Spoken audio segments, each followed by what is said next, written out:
just come back off tour with with Peter Doherty. We were talking about Pete Doherty. Yeah. Been on tour with him as a guitar player. Well, yeah. Basically, I was asked initially to be kind of musical director for the tour.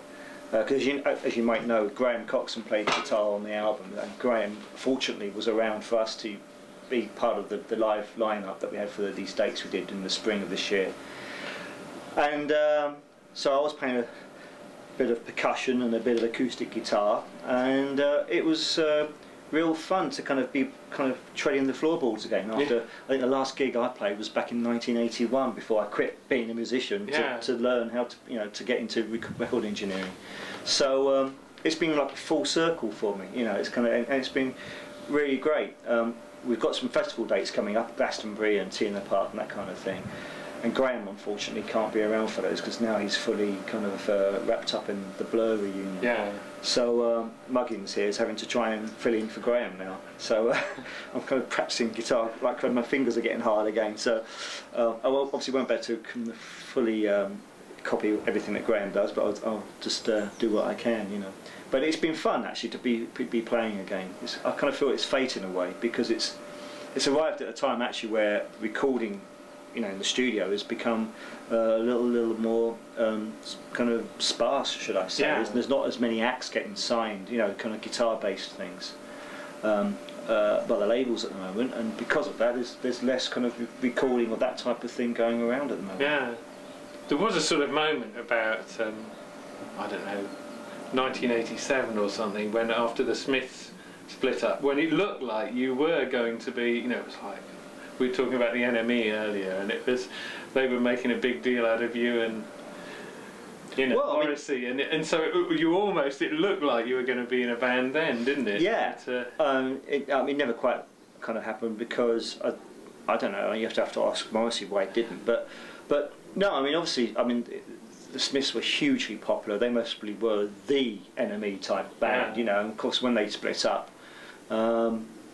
I really thought they were going to reform within a year or two. I thought it was just a bit of a tiff and they'd get back together again. And initially it was kind of just by default, that I got involved. I just basically sent some ideas over to Morrissey on a cassette that I had, much the same way as Johnny used to send him ideas and then hopefully he would find something inspirational that he would then want to work on. And when he wrote back to me and said, actually, I want to do a solo record, would you be interested in working with me on it? I was like, well, yeah, obviously. So, but what happened is then I did drop everything. I didn't do any other productions, and I just concentrated purely on trying to kind of keep writing and coming up with ideas. Because it doesn't come easy to me, because I'm not someone that was constantly writing songs. So I had to kind of really get into that kind of mode. And it was great. I think over the 18 months we worked together, we made some really good music. And I'm very proud of Viva Hate and the subsequent singles that came out just after it. Yeah, and you mentioned that you sort of got into being an engineer after having been a musician. In a way, you were a sort of prototype for what people are doing now, what youngsters are doing now, because at the time most engineers were non-musicians, or at least non-songwriters. Yeah. They weren't, failed musicians would probably be a better. No, I think there was more distinction between people. Yeah. Yeah. Obviously, what happened to me at the beginning of the 80s, one was aware of the fact that you had these really good young engineers that were becoming producers. I'm thinking of Steve Lillywhite and Martin Rush and Martin Hannett up in Manchester. Yeah. And they were making these great records with all these kind of post-punk new wave bands, and you could tell that, wow, these records sound really, really great, and so I just thought, well, basically that's what I've got to do if I want to be one of these new breed of producers. I've got to not be so focused on being a musician quite perhaps so much anymore. It's good to have musical knowledge, don't get me wrong, but I didn't have to focus on that so much. So basically I just kind of wrote to all the studios, and invariably only got one or two replies, but fortunately through through word of mouth, actually it was Jeremy Green who'd done the Clash records and things. The band I was in had done a session with Jeremy, and so I phoned him for some advice, and he said to me that he'd heard that someone at Island Records was looking for a young assistant engineer, and I phoned up Island and basically talked them into giving me an interview that afternoon. and fortunately I was offered the job. And that was at the Fallout Shelter, which is the basement studio that used to be below the main Island building in St. Peter's Square. And back then, Island was a great label. It was an incredible label. So it was a very, very inspiring place to work. And you were quite. I mean, you were quite. I sort of went back and listened to some of the older stuff to sort of remind myself, and I thought, oh, it was quite advanced for then. I was listening to the Smiths, That Joke Isn't Funny Anymore, and there's a big like snare sample on it, and I'm like, ooh. It wasn't a sample actually. No, wasn't it? No, it was just no. I mean, I remember then that period of time. Back in the 80s, obviously, reverb was king. Yeah, everything. It's a massive snare. Yeah. So I would basically always had I guess back then it was a Lexicon 240 kind of up and running, and to try and make it inspirational for Johnny and Morrissey and the rest of the guys in the band. Every time we did a new backing track, I would try and find an interesting reverb that I thought was appropriate for that song. And for that, I always remember that one. Big, huge snare. And there was another snare reverb that I used on Well I Wonder, which was like a kind of boxy gated type thing. So, I tried to kind of make the drum sound colourful straight away. And I used to print that reverb as well. Yeah. Even if I didn't use it on the final mix, I'd used it as a reference. And 9 times out of 10, I did actually use it. But if I did run out of tracks and I had to use those reverb tracks, then at least I'd have good notes of what it was, and then I'd recreate it on the mix. Yeah. But and the backwards reverb thing was a big thing then for me as well. That and the infinite reverb, which is when I used to trap a note of Morrissey or Johnny's into the infinite reverb and play it on the desk with different notes, and then again print it, because people sometimes think it's strings, but back then they were very against having any strings on the record. They wanted everything to be done by using their own instruments. So that's what we did. Is that on the Cranberries as well? On Pretty?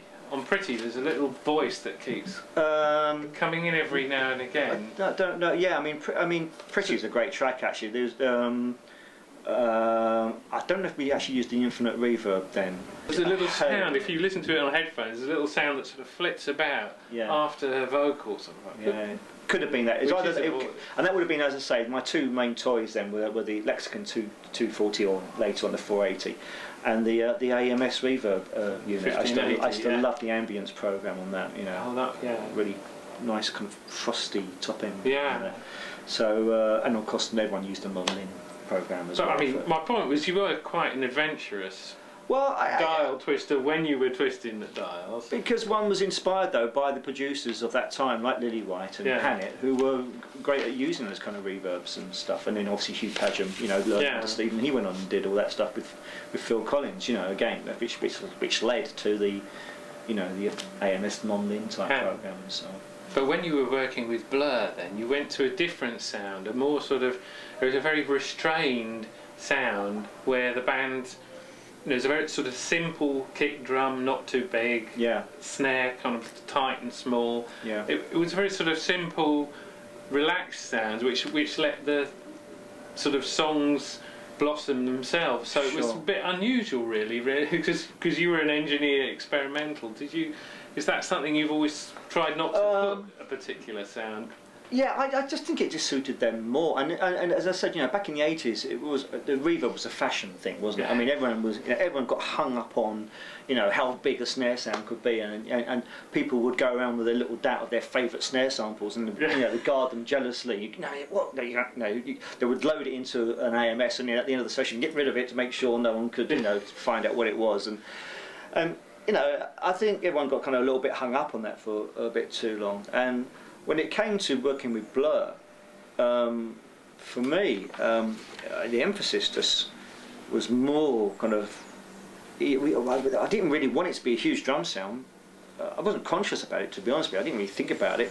But to me, naturally, it felt more important. So that the guitar had more sway, and also the vocals, and. Although then, obviously, when I first worked with them, he wasn't into having his voice too out front. As he got more confident, that came later, perhaps. But it wasn't a really conscious decision. I think I was guided somewhat by that kind of sick of all that reverb. Let's move on a little bit, Peter Doherty said the next Shambles album is a cracker. Stephen's really pulled it out of the bag. He's taken scraps of jams and rehearsals in Pro Tools and whatnot. And I don't know, that might just have been him. Well, no, I mean the good thing. I mean, for many having years a brainstorm, but I thought Pro Tools.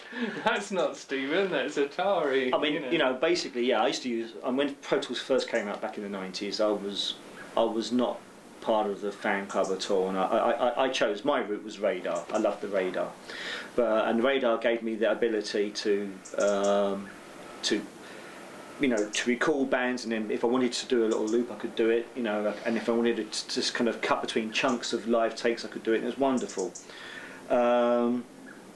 So basically I chose my route, and that was Radar, and I went that way. But obviously Pro Tools has become the industry standard, for better or for worse it has become, and I must admit it does sound a lot better now.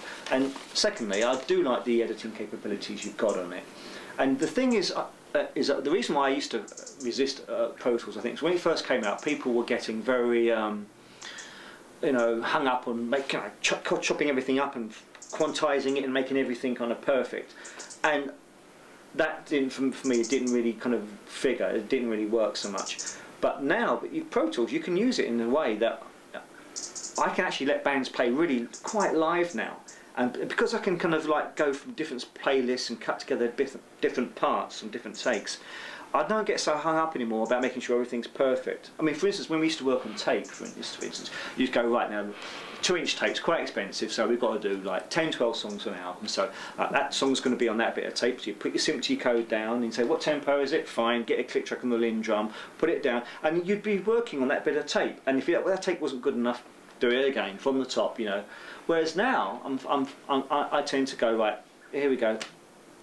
I'll actually be taking doing a tape while the band even just running through it, and then doing some more takes. And then sometimes you can go back to that very first take and just take chunks out of it, and they're really, really good. Yeah. And it might not be good from beginning to end, but there's something about the relaxed vibe that's there.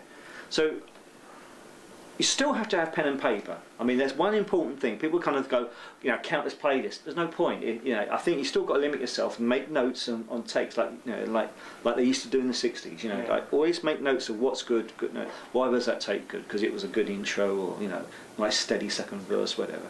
But then when you come to editing together, you've got your notes, you've got your playlists. Bang, let's do it. And you don't have to worry about that band worrying about getting everything completely perfect. You're capturing certain little bits of magic that happens, So I'm actually finding that Pro Tools, in a way, is enabling me to let bands play even more live than I did back in the 80s and 90s, when we were obsessed about making the tape fit a certain bit of tape that we had allocated to that song. Yeah.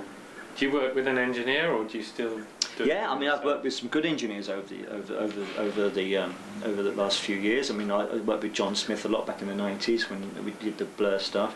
Worked with Chenzo Townsend quite a lot over the years. He's now kind of gone off and doing a lot more kind of work on his own as a high class mixer, in the alternative kind of guitar stuff, and he's doing really well there. And then a young engineer that used to be at Ireland. Well,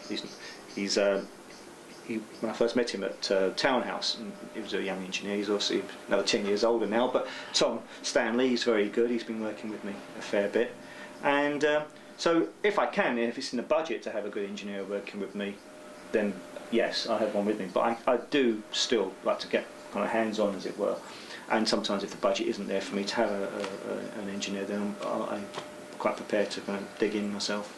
Because although your productions, I've noticed that the sound changes. You're not a guy who has his signature sound. It changes according to the artist. But one thing that's pretty consistent is you've always got the guitars. They're always like completely out there, panned left and right. I particularly notice it on. Yeah. You've got the little things that you do. Well, I mean, that's quite a standard thing now. I mean, I was always quite kind of into that sound of that, the first Nirvana album. Again, it was 2 guitars, one really distorted, one bit cleaner left and right, and that kind of, so you got the harmonic content and the kind of the chord coming through more on the cleaner one, but you had that real hard, grungy kind of distorted one on the other. So and I do find that that's a great way if you've got things getting in the way of each other, kind of slightly EQ wise. The best way to kind of get clarity again is get it out here somewhere, and separate them. So, and it just enables you to have a bit more, it enables you to get more information over without it kind of getting in the way. I mean, I'm very, envious of people who, like, Phil Spector could get everything sounding great in mono. That's a kind of, a great achievement, but that's kind of getting lost, I guess, these days, because people do use stereo to kind of so much more. So yeah, I mean, it's it is. It's quite a standard thing, though. I don't think I'm the only person that does that really so much. It's interesting you said grunge, because I grabbed a note of what Damon Allwood said. If punk was about getting rid of hippies, I'm getting rid of grunge. Yeah, I think it was just Damon's reaction to having been on a very, very soul-destroying tour of America for quite a few months. But that was the whole Britpop thing, wasn't it? It was sort of like, we can do it. Yeah. It was, there was a lot. I think when the grunge thing first happened, that first Nirvana album, I don't regard that as just a grunge album. Actually, it's a great pop record. It's a great pop album. I think in the shadow of that came a lot of kind of other bands that weren't quite so good, and I think what Damon was trying to get back to was the kind of perhaps the emphasis of the art of songwriting being as important as to what distortion pedal you're using on your guitar, and I think that was just really more of a reaction of just trying to get, that pendulum swings backwards and forwards over the Atlantic, doesn't it? Yeah. From between the UK invasion and the US invasion this side, and it's a healthy kind of competition thing, I think, and just at that time, I think everything, with post Nirvana, with Stone Temple Pilots and Pearl Jam, all those kind of things. I think Damon's kind of felt it was a little bit drab and wanted to kind of get a little bit of an Englishness kind of back into it again, and he was right, And your music is in fact taught in schools now. Is it? As part of the GCSE music course. Wow. Yeah. Wow, that's amazing. No, the Britpop. Really? Yeah. It's funny because Britpop, as it were, became a bit of a dirty word, but I'm very proud of the records that were made at that time. No, I tried it on my son this morning because he's doing music, and I told him I was going to interview the Kaiser Chiefs, producer. He was very, very excited about that, and then I slipped the bit in about Britpop, and he went, "What, Blur?" As if that was something in the Stone Age. Yeah, exactly. Do you find some of the bands that you work with now, because you've had such a great run in the 2000s, do you find that they have referenced, Pigeon Detectives? Do they say, what you did with Blur was great? Most bands I work with, I've been very, very fortunate. I've worked with most probably two of the major British pop band, alternative guitar pop bands, whatever you want to call them, of the last, post-Beatles, Stones era. And one is the Smiths and one is Blur, and obviously most bands that I work with, are always keen to kind of hear stories and kind of like ask me about, is this how Graham would do it? Or what about Johnny? This is how Johnny would have done it, and so on. So, and it's wonderful, and I'm very, very, I kept myself very lucky that I have had the opportunity to work with these people, because they are stunning acts and very, very inspirational. But one thing I would say when it comes to guitarists, and they're going to say about the sound of it, and I say, look, the sound of it comes out of the guitar player. It's not just the equipment they're using; it's how they play, and that's something that's really important. That people appreciate that. Yeah. Do you find yourself sort of sitting down with the guitarists, and because a lot of the bands like the Pigeon Detectives or the Kaiser Chiefs, they've got this sort of divided up guitar parts, like you were mentioning earlier, where I don't know, did you sit down and say, hey, why don't you, play that on, the G and the D, and then we'll do that other bit later, and do you get involved like that? I try and advise a little bit. The fact is, actually, the sound of the guitarist, does come from themselves. I always remember working with Whitey, a guitar player in the Kaisers, and for him, his sound was that kind of very close fed-back delay. That he uses, for instance, the solo bit on the front of Oh My God. That is his sound. That was the thing that he really liked. He used it also on I think on I Predict a Riot. And Whitey actually is a really good player, and actually that's why in the second album I did with them there was a lot more solo kind of work from him, because actually he's a mighty fine player. And then you get something like Pigeon Detective. So that's a band where you've got a lead guitarist and a rhythm guitar. So the one guy just pumps out the bar chord rhythm and stuff, and the other guy does all the licks. That's what they're about. So there's no point me trying to change them from that, because that's what they what they do, you know, and that's their sound. And so, you know, it's different. I don't have a set way of working with people. I will just try and bring out the best of them and their sound, really. Yeah. Wow. Cortinas, Pigeon Detective. Yeah, the Cortinas, I mean, are great. You know, I think Liam's a mighty fine songwriter. Not 19 anymore. Yeah, I think he's great. You know, lyrically, he's really top notch. His main forte is a songwriter. So he's not so hung up about being a particularly kind of out there guitar player. But what he does, perfectly well. You know. And in fact, one of my favourite tracks on the album is just one where it's Liam completely on his own, which is Yesterday, Today, Probably Tomorrow. Yeah. It's a wonderful song. Yeah. As I said, you know, all I'm keen on doing is making the band shine, but making them show their true colours. You know, it's theirs. I mean, it's their record. It's not mine. It is their record. They're ultimately the ones that are paying for it as well, which is something I think sometimes record labels forget about. And you know, I just want to bring out the best of them, and I was very pleased to hear you say that I haven't got a sound that I stamp on people, because that's always been my intention. Yeah. Well, it must work, because they've asked you. Many of them have asked you back for their. Well, that's the proof of the pudding, isn't it? If you get asked back, you know, hopefully you've done something right. Because the thing is, there's no point being dictatorial and being a really horrible person to work with. I mean, because you won't get asked back, you know. So you've got a lot of production. Huge amount of it is man management. It really is. I can't overemphasise it enough. There's a YouTube video. Here we go. You can tell I've been doing my research. I don't know where it came from. It's you and Peter Doherty in the studio, and it's called Stephen Street Gives a History Lesson. Oh, that's Peter.